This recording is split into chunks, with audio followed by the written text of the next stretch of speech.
Hello, welcome to another edition of Capper Comparison Picks. Today I'm going to give you the last two fights that I didn't cover. UFC Vegas 34. Well, there's one more other fight that just came a little late. Who is it? Man, I'm having a brain fart. Really, guys? Trevin Jones versus that real short notice replacement who has a crazy long name. Anyway, I'm not doing that fight, but I'm doing a capper comparison picks for UFC Vegas 34 main card fights. We got the main event here. I already did the co-main, and we have the opener of the main card. So without further ado, well, be sure to go and check all the past videos for this card where I've covered everything else except for that dang Trevin Jones fight. Man, who was he fighting again? I can't remember. But you know what? There's no even betting odds on it. So, and I did find some cappers that broke it down, but still, I'm just not going to do it. You know what? Just for curiosity, I'm going to check out who the opponent is on Tapology, just so I can mess his name up. Said Yokub Kakramanov. Yeah, versus Trevin Jones. I'm just gonna tell you, Trevin Jones should probably win that fight. But back onto this, let's get going. We've got the curtain jerker for the main card between the cannibal Alexandre Pantoja taking on Raw Dog, F the Law Dog, Brandon Royval, the Raw Dog. Pantoja comes in here as a favorite, minus 178 according to Bet Online just right now. He's got a record of 23-5. And he's taking on Brandon Royval. The Royvals. That's what they're calling the fans of Brandon Royval. They call them Royvals. Royvals. Fans of Raw Dog are called Royvals. Okay, so be it. Brandon Royval, 12-5. He's the underdog at plus 153. Yes, you get plus 1.5 times your bet. Brandon Royval. So let's discuss the favorite first. Alexandre Pantoja. His most recent fight is a win against Manel Kape, unanimous decision. Before that, he lost to Askar Askarov by unanimous decision. Before that, he beat Matt Snell. I think that was a knockout round 1. And before that, he had a loss. So he's going on a pattern. But the loss before that was against Davison Figueiredo, unanimous decision. And before that, he had a victory over Bulgarian Cowboys idol, Wilson Hayes. So, you know, win-loss. But win. But the thing is, those 2 losses within his last 5 are formidable opponents. Askar Askarov, he's got to be top 5, if not definitely top 10. And, you know, Davison Figueiredo, come on. So, Alexandre Pantoja fighting out of American Top Team, the real one in Coconut Creek, Florida. He is 31 years old. And slight age. He's a slight bit older than Brandon Royval. Brandon Royval, 29 years old. Like I said, he's got a record of 12-5. So look at Pantoja, almost double the amount of wins. Both have the same amount of losses, if you want to play a little MMA math there. Okay, Brandon Royval, his most recent loss was that loss to Brandon Moreno, ground and pound round 1, because he popped out his shoulder. I think it was this one. And it was so close, like 4 minutes and 59 seconds, round one, before he gave up. Or was it give up, or the ref stopped or something? But I remember I had put a bet on Brandon Royval to beat Brandon Moreno because he was the underdog there. And if he just if that fight was 1 second longer, I guess his coaching staff could have popped it right back in, and he would have been able to finish the fight. I don't think he would have won at that point because that's very painful, having your shoulder dislocated.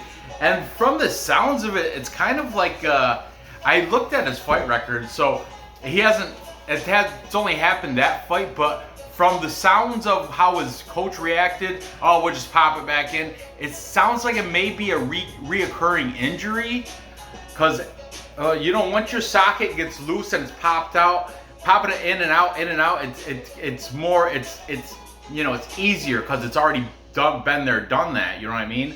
The friction in the bone and the socket is not as tight as if it's never been dislocated.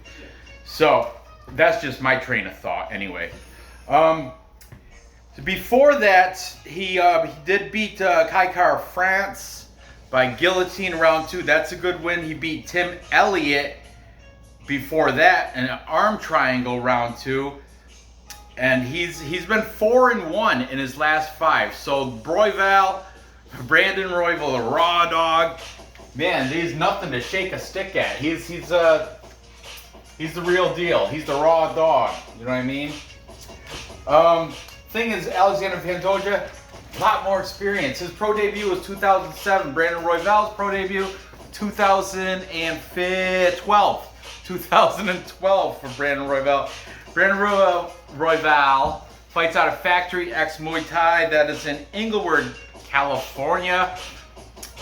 He, like I said, is a slight bit younger, but here he does have a 4-inch height and 2.5-inch reach advantage. That may come into play. We'll see what the cappers have to say about this. I have a flock of 1, 2, 3, 4, 5, 6, 7, 8, 9, 10 cappers, but a couple of them are couples, like Fight Night Pick. That's 2 cappers, but it's only 1 line on here. Same with Pub Sports Radio. That's a Clint MMA Die Hard podcast. I'm a fan. His special guest was MMA Lock of the Night. Manpreet was on there, so I wanted to use a fresh batch of cappers that I haven't used in any of the other fights for this card as of yet. So here we are. Okay, so starting with the favorite, we've got taking the cannibal, Pantoja. We've got Newsom from MMA Play 365. Newsom is, I want to say he's from the UK, if I'm correct, or he could be from Australia, but I want to say it's UK. Then jumping over here, we've got, what's going on? It's Bleed MMA, giving you the great breakdowns. Bleed MMA taking Brandon Royval. I'm a patron of his. He's got a Patreon.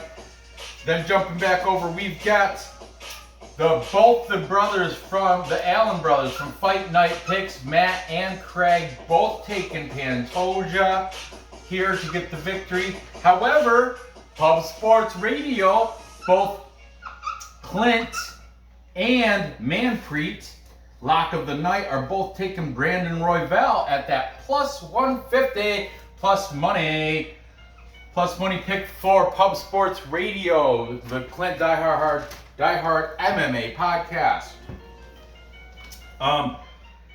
Then we've got the MMA Prediction Guru, not the one with the knit cap from the UK. This is the one from California.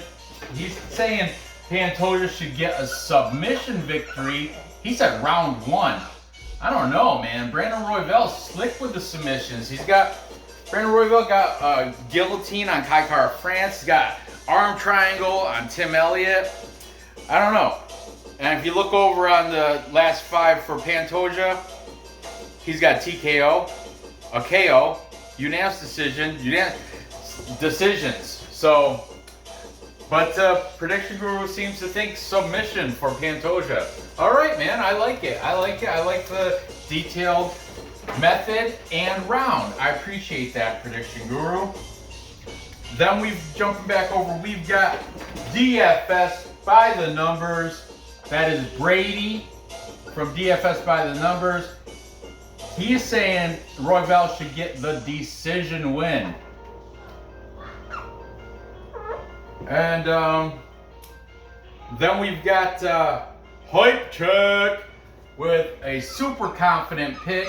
This is what he's got, 2 locks of the night, or in his 2 confident picks, we'll say, or 2 sure locks. This happens to be one of them, so I'm gonna write Hype Check and I'm gonna say lock, because he pretty much said it's gonna be the lock. And who are we got? Finally, we've got one more capper, and it's Dev the Dude one. He's rather new. I think he's only started maybe. Get away from that. Get. Yeah, you, Clarence. We got a kitten named Clarence, and boy, he is everywhere. Ready to jump all over my keyboards on my laptop. Get down, Clarence. Thank you. Dev the Dude is taking Pantoja by decision. So write Dev the Dude 1. He's saying by decision for Pantoja, and that will do it. That's 1, 2, 3, 4, 5, 6 for Pantoja, and 1, 2, 3, 4 for Royval. Pantoja, the favorite, edging out the capper comparison pick. And even I do like Brandon Royval, but I don't like how I'm still a little bit recency bias, I guess you could say. I mean, I lost money on him. Shame on me. I'm not gonna let that happen again against the cannibal Alexandre Pantoja. So I'm gonna take Pantoja here. Not much room. Sorry, Dev. By the way, all these links to all these cappers will be in the description. Definitely check them out. Subscribe to their channels. They wouldn't be on my show if I didn't think they were good. There's plenty of cappers I watch that do not make my show. And that goes for every prelims right on through. If I don't care for your insight, if you make coin flip picks, just go, well, that guy looks strong. He looks stronger. He looks tough. You know, but with no basis behind it, just pretty much, you know, or if you don't even give reasoning, you're just going through, you give like a 3-minute video with X's and checks with no verbiage, I'm not going to use your picks. It's just why? I could have my son come in, I could have Nora come in here and look at the pictures and pick who she thinks is going to win. So anyway, check these guys out. The link is in the description. Watch them, subscribe to them. For real, it'll give you an edge when you're if you want to make a little bit of money gambling UFC. But anyway, I'm going to take Pantoja, and I think he's going to get it done by decision. I know, boring, but that's why I think the outcome's going to be. So, moving on. Clarence, you are here everywhere. Hey, that cat. All right, moving on. We have, finally, the main events. The main event is, hey, Nor, did you finish your dinner? Was it good? Good. Main event, we have Jared Cannoneer, Kill a Gorilla. I love that name, Kill a Gorilla. Kill a Gorilla. Gorilla. Taking on Kelvin Gastelum. This is going to be I flipped, just one time I flipped, but this is going to be a good fight. No matter which side you're taking, this is going to be a banger. I don't know about fight of the night. I think Actually, I think this one might be fight of the night, to be honest with you. But anyway, this is still going to be a good fight. Jared Cannonier trains out of MMA Lab. He's the favorite here at minus 155. Clarence has been very disruptive. Jumping everywhere, walking on the keyboard, on top of the chairs. Go to sleep, buddy. So, like your sister. Well, he's got a lot of energy. Like you. Okay, Jared Cannonier trains out of MMA Lab in Glendale, Arizona. He's got a 2-inch height and 6-inch reach advantage over Kelvin Gaslam. He's going to be the much bigger guy because you got to think, Jared Cannonier, he fought at heavyweight successfully. He fought at light heavyweight successfully. And now he's at middleweight. And I think he's getting, every weight class he drops down, he's getting better and better. And even listen to his interviews, media days, he gets better every time he steps in the ring. All right, good job. So, he is, yeah, like I said, he's coming off, they're both coming off losses to Bobby Knuckles, Robert Whitaker. Jared Cannonier lost by unanimous decision, as well as Kelvin Gastelum also lost to Bobby Knuckles by unanimous decision. Jared Cannonier, however, does have they have another common opponent, Jack Hermanson. Jared Cannonier, this is Chance. Chance is the girl kitty. She's been acting cool. She hasn't been everywhere. She's been sleeping. Yeah, good. Let her sleep. Jack Hermanson heel hooked Kelvin Gaslam round 1, where Jared Cannonier beat Jack Hermanson. Let me pull up the Tapology. I forget. I think it was by decision, but let me just pull it up. I got it right here. Yeah, he won. Oh, ground and pound, round 2. So if you're into MMA math, Cannonier has a ground and pound round 2 victory over Jack Hermanson, where Kelvin Gaslam gave up his heel and lost by a heel hook in round 1. But that was kind of fluke. He should have known better. Try to roll around on the ground with Jack Hermanson. But anyway, Kelvin Gaslam, he was fighting out of Yuma United MMA in Arizona, but now he is fighting out of King's MMA. So switch gyms, very good. I think he's better off at King's MMA. Unfortunately, he's 1-4 in his last fight, or last 5 fights. Not a good look, brother. Not a good look. But he is nonetheless 17-7, and he is the underdog, plus 135. What are you talking about? What is that? Blank. No. Gastelum. That's the guy's last name. Gastelum. So anyway. What does it say? Nora. What does that say? 100 plus 135. That's the odds. Come on, stop. You're being a menace. What's that? An annoyance. I'm trying to do a video and you keep interrupting me. I appreciate you though. Gaslam. Like I said, he was 1-4 in his last 5. Not a very good look. One thing he does have going for him though is his age, 29, where Jared Cannonier is 37. So a nice age discrepancy. Gaslam's definitely got the advantage. Still in his prime, however, much more war-torn. With the 7 losses compared to Cannonier's 5 losses, when it comes to age, yes, he's younger, but when it comes to ring age and like battle tested, if you want to say, or you know, Gaslam's been in, he's taken a lot more damage throughout his career than Jared Cannonier. So let's see now what the cappers have to say about this interesting fight here.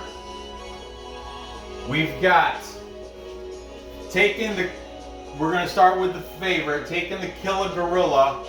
We've got already right off the bat we have a split. Cubs Sports Radio. Clint is taking Cannoneer. However, Manpreet from Manpreet, MMA Lock of the Night, is taking Gaslam. He thinks he's going to get a decision victory. Gaslam does have those great victories, though. He's got, or even his losses were very good. He lost to Israel Adesanya by decision, but that fight, he showed a lot of promise, man. Gaslam is no joke. He is a power punching in deep. He's used to going like Israel Adesanya had length and height and reach advantage over him, and Israel Adesanya won. But that he took he's probably the best competition that Israel had up to that point. Anyway,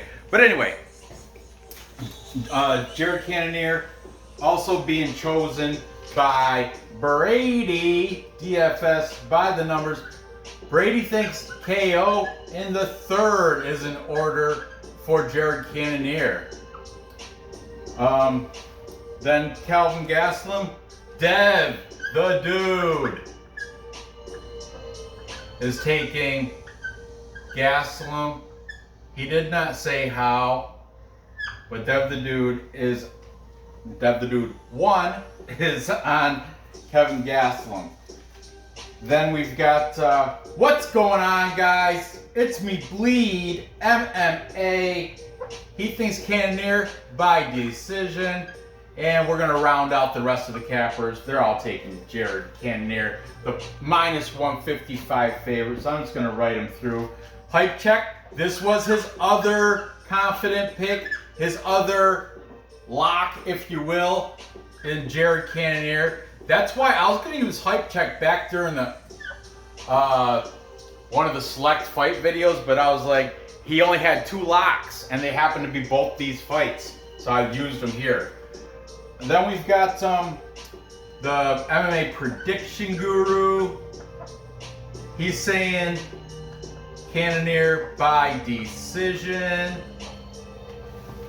Then we've got both Fight Night Pick brothers, FNP Matt and Craig.